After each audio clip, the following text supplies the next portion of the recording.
2年前，颠覆整个世界的顶上战争打响。白胡子海贼团为了营救艾斯，在海军总部马里凡多与海军爆发全面战争，双方伤亡惨重。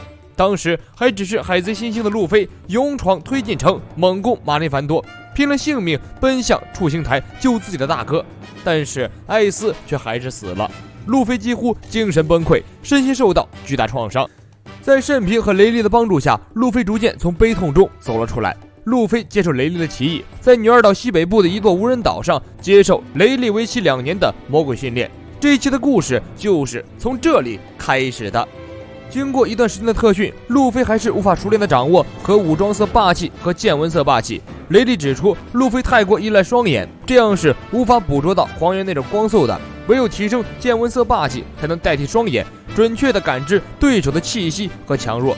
雷利将路飞的双眼蒙起来，让路飞在看不见的情况下进行修行，训练见闻色霸气的使用。另一边，海军在护送天龙人的路上遭遇了一个恐怖海贼的袭击，这就是30年前名震一时的大海贼瓦尔德，曾经被称为世界破坏者、倍增果实能力者。他可以将碰到的物体的大小和速度放大100倍进行攻击，破坏力惊人。瓦尔德和他的3个属下在海上与海军交手，不出2分钟就将3艘军舰和1艘天龙人的船全部击沉。面对这个十分棘手的敌人，世界政府紧急召集了王下七武海，准备铲除瓦尔德。瓦尔德得知此消息后，准备先发制人，在王下七武海联手对付自己之前，先将他们单独击破。他们的第一个目标就是距离最近的女帝波雅女帝女儿岛。女帝一心惦记着路飞，但是之前和雷利有约定在先，在路飞修行期间不可以去见路飞。没办法，女帝只好吩咐下属准备许多路飞喜欢吃的食物，悄悄地送到岛上。路飞结束了1天的修行，被3只怪兽打得哇哇惨叫，败下阵来。他很不服气啊！吃过晚饭后，独自一人回到森林，准备再战。结果顺着香味来到了岸边，找到了女帝给他留下的美食。被女帝暗中派来观察路飞的索尼娅向女帝偷偷报告，路飞看起来十分健康。女帝幸福地笑了起来。这时候，一个黑影出现在索尼娅等人的身后，询问女帝下落。还没等众人回答，黑影率先发起进攻，一拳将索尼娅打倒。这个黑影就是来袭击女帝的瓦尔德。瓦尔德见女帝不在这些人之中，索然无味，准备离开。但是玛丽和索尼娅得知瓦尔德是来袭击女帝的，怎能轻易放他离开？众人与瓦尔德展开战斗，然而瓦尔德却以压倒性的力量瞬间将玛丽等战士打倒。在一边，大吃特吃的路飞听到声音，转头一看，居然是女儿岛的小伙伴们被人打了。路飞瞬间积满怒气值，上前一拳打在瓦尔德的脸上。瓦尔德用武装色将自己保护起来，轻松挡下路飞的攻击，接着飞起一脚将路飞踢飞。没等路飞反击，瓦尔德捡起一颗石子，放大100倍后正面击中路飞，路飞倒地不起。女帝在电话筒里听见了路飞和姐妹们的惨叫，激动的大喊。瓦尔德告诉女帝自己留下了生命卡，如果想找回姐妹，就顺着生命卡指示的方向来找自己。说完，瓦尔德挂断了电话筒，将玛丽和索尼娅绑架离开。路飞再次睁开眼睛的时候，看到雷利和女帝守在自己身边，得知玛丽和索尼娅被瓦尔德抓走了。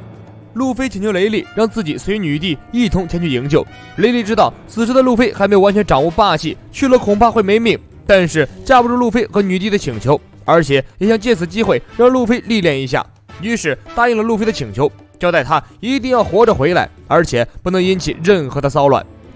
海军总部马林凡多正在重建之中，大将荒原看了报纸上关于瓦尔德的报道后十分无奈，这家伙简直就是一条疯狗，不管是天龙人、海军、海贼，他看见什么就咬什么。让海军元帅赤犬觉得难受的是，世界政府居然越过了海军，直接发出召集令，召集王下七武海。海军中将贺站出来分析道，瓦尔德的战斗力十分惊人，世界政府一直对他多有提防，召集七武海去对付瓦尔德的真正目的，估计是想将瓦尔德归政府旗下，这样能够有效地牵制七武海，也能防止七武海有人和瓦尔德勾结。所谓世界破坏者，就是说瓦尔德不论见到什么都要破坏。他的这种行为不仅对海军和普通人存在威胁，对海贼的威胁也很大，是一个十分危险的人物。30年前，世界政府曾召集了一批和瓦尔德有恩怨的海贼，与海军一同展开了瓦尔德歼灭战。这一战中，世界政府安插的间谍产生了至关重要的作用，瓦尔德海贼团全灭，瓦尔德自己也以冰封假死的状态被关进了推进城。根据前海军元帅战国所说，顶上战争时期，除了黑胡子带走的越狱犯之外，还有其他的囚犯也暗中越狱了，其中就有瓦尔德。此时的海军正在着手搬迁新的总部，制定新体制。瓦尔德的归来很明显给海军造成了不小的困扰，赤犬决定暂时放下手中的事务，派出军舰对付瓦尔德。海贼船上，瓦尔德正在对自己接下来的行动进行畅想，他将要用女帝做挡箭牌，顺利进入马林凡多，然后由那里再接近玛丽乔亚。他的海贼船上有一门巨型大炮，巨炮加上自己的倍增果实的能力，一炮就可以将玛丽乔亚整个摧毁。这就是瓦尔德最终的计划。瓦尔德的大哥小个子与瓦尔德暴力的性格相反，他竭力的反对瓦尔德这个毁灭世界的计划。这种行为违背了他们起初做海贼的初衷，他们之所以会成为海贼，就是为了追求自由。瓦尔德告诉大哥，正因为有世界政府的存在，他们追求自由的脚步才会被限制，所以摧毁世界政府才是首要的任务，自己的命令任何人都不得违抗。女帝带着路飞乘坐9蛇海贼船，顺着瓦尔德的生命卡找到了附近的海域。突然，海面一阵剧烈的震动，从海底浮出一个巨大的物体，一个像小岛一样的战争要塞。瓦尔德和哥哥小个子就在要塞里等候着女帝的到来。女帝命令自己的海贼团绕开瓦尔德战争要塞的炮击，迂回前进。瓦尔德要塞侧面发射出无数炮弹攻击，路飞跳起来膨胀成气球，将炮弹弹飞。瓦尔德微微一笑，将手中的炮弹变成50倍大小，把路飞轰了下来。路飞掉入海中，女帝情急之下想要跳下去营救路飞。亚马逊婆婆一把抓住女帝，然后派出小蛇跳入海里，把路飞捞了上来。因为路飞被攻击，女帝彻底发怒，跳到瓦尔德的要塞上疯狂输出，将瓦尔德的手下全部打飞。瓦尔德的猛将鱼人哥请求出战，路飞和女帝向要塞内奔去，鱼人哥一招大击水将路飞和女帝冲了出去。路飞一把抓住女帝，一把抓住要塞边缘的围栏，这才没有掉回海里。鱼人哥手持2个狼牙锤左右开弓，威力惊人。女帝使用绝命夺魂天天风，但鱼人哥是个瞎子，根本看不到女帝的美貌。女帝的石花术对他自然也没有效果，魔法攻击没用，那就只好拳头对拳头的物理攻击了。路飞跳了起来，一击喷气手枪将鱼人哥掀翻在地。鱼人哥挣扎着站起来，和路飞2人继续缠斗。新进七武海小丑巴基海贼团刚好路过，目睹了这一幕。巴基琢磨着，等路飞和女帝打败了瓦尔德，自己上前抢个功劳。但是又考虑到以路飞他们的实力，未必能够打赢瓦尔德。他命令手下通报马林凡多，告诉海军总部，七武海巴基正在和瓦尔德激战，让海军派大将过来协助，这样自己既不用出手，还能捞一份功劳，不仅给自己的机智点赞。鱼人哥被路飞和女帝联手揍得节节败退，于是跳入水中恢复了一下。再次出现后，战斗力大幅度提升，利用气态伪装躲过女帝的攻击，一拳将路飞和女帝击飞。接着鱼人哥使出必杀旋转龙卷风，路飞使用3档巨人枪，用拳头硬刚鱼人哥的攻击，最后将鱼人哥一招打飞，首战告捷。路飞和女帝继续向要塞里奔去，鱼人哥还想挣扎一下，却被佩罗娜的一招消极精灵击中，瞬间倒地。佩罗娜出现，证明七武海鹰眼也就在不远的地方了。巴基看到鹰眼的这一刻吓了一跳，难道鹰眼是来和自己抢功的？梅瑟点赞给巴基出主意，赶紧在鹰眼砍了瓦尔德之前留下点印记。巴基立刻向全员宣布作战开始。路飞和女帝掉进了要塞的陷阱中，此时2人生死未卜，但是女帝却一心只关心和路飞搭上的那个女孩是谁。路飞想了半天也没能想起来佩罗娜的名字，女帝以为路飞是在敷衍自己，难道这就是传说中的外遇？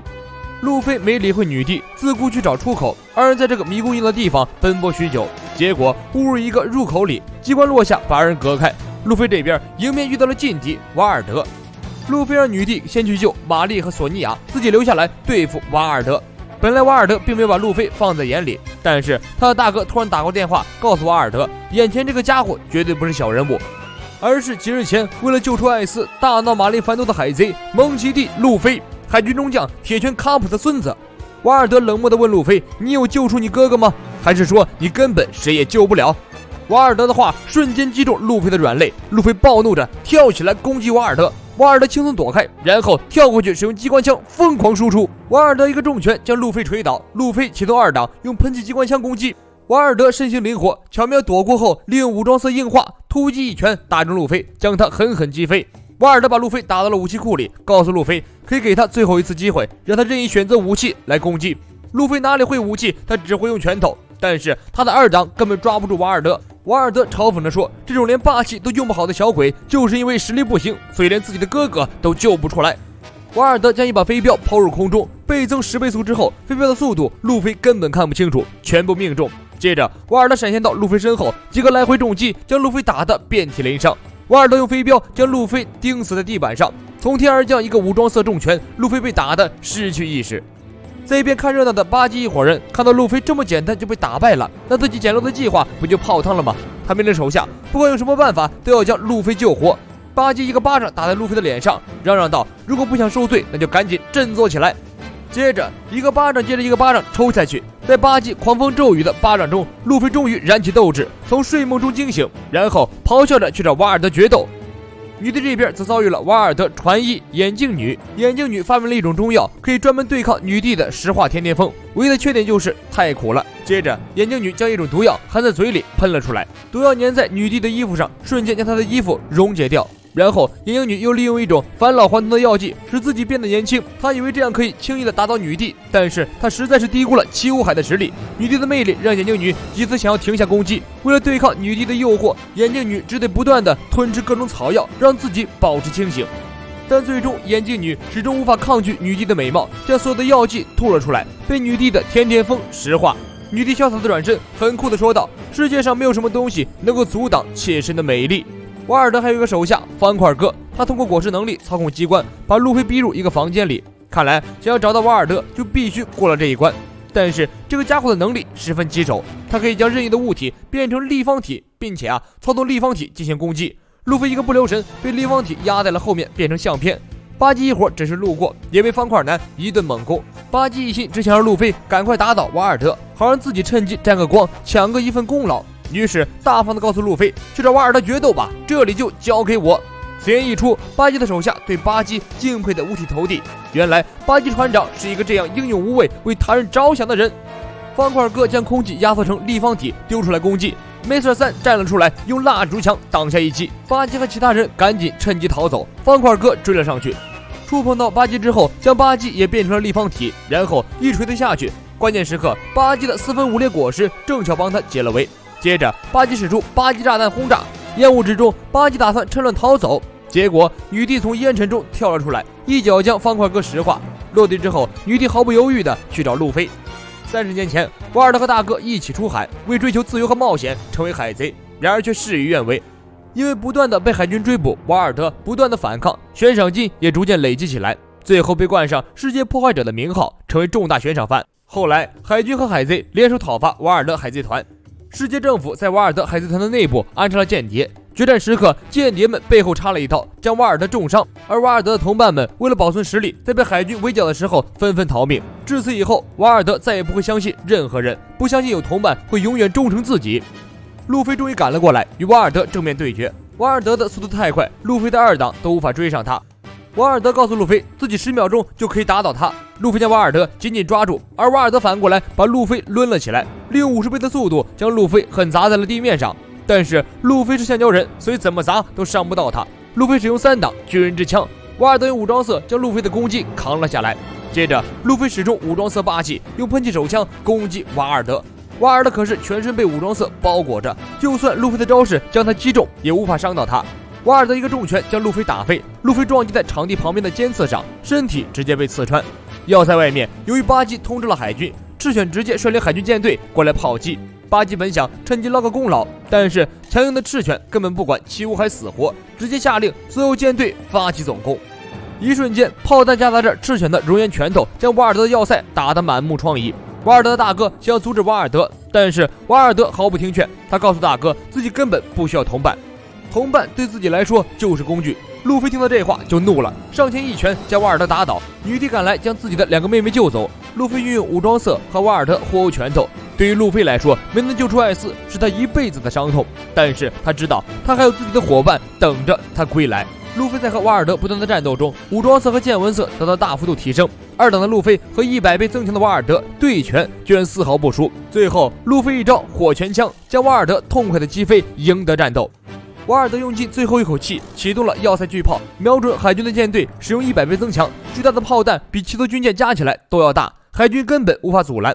危急时刻，鹰眼一个箭步冲过来，将炮弹劈开，在空中将其引爆。强烈的爆炸冲击波直接波及到了要塞，女帝在船上焦急万分，她以为路飞战死，直接昏厥过去。好在路飞在爆炸中跳了出来，最后非常精准的落在了女帝的船上。Happy ending 啊！话说瓦尔德最大的杀招竟然被鹰眼轻松一击就挡了下来，这差距真的是一点点哦。有趣的是，巴基的目的还真的达到了，海军最后将打败瓦尔德的功劳算到了他的头上。鹰眼表示不服啊！我是剑夫君，咱们下期见。